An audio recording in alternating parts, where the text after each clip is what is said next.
Folks, I'm sorry, but I just have to keep it real. Yesterday, I attended what assumed would be a fun day out. I attended the annual Goat Derby at a golf course in Diani.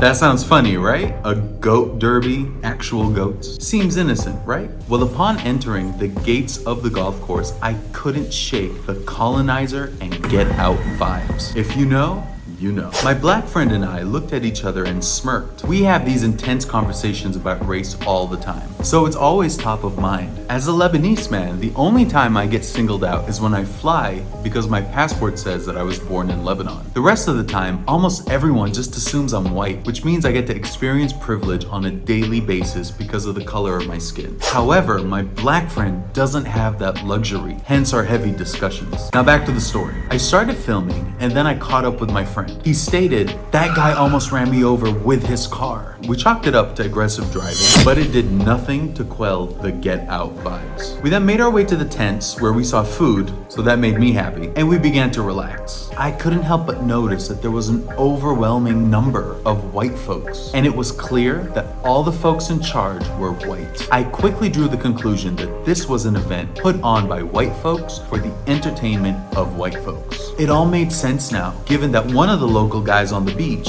who appeared to be in the know, had never heard of anything about a goat derby at a golf course when I asked if it was worth attending. Now don't get me wrong, it is my understanding that the event has a 35-year tradition and that it's a charitable event for the East Africa Women's League. So it appears that the event is well intentioned. However, I then saw the goats being carried to the racing start by all black guys carrying whips, and they were all wearing shirts that said jockey on them. So not only were the goats racing, but the black guys also had to chase behind them, jumping over the barriers while whipping them. I know that folks will come at me that I'm missing the goal and the spirit of the event. Well, I say to that, keep the event, keep raising money, but inspect how this event presents itself. Just know that good intention doesn't mean we can't do better. Why couldn't some of the jockeys be white? That would have given it a whole new look. Surely you must recognize how it looks when you have a bunch of black men chasing goats for the delight of white folks. If you see nothing wrong with that picture, then we need to have a conversation. I then witnessed a middle-aged white lady who appears to have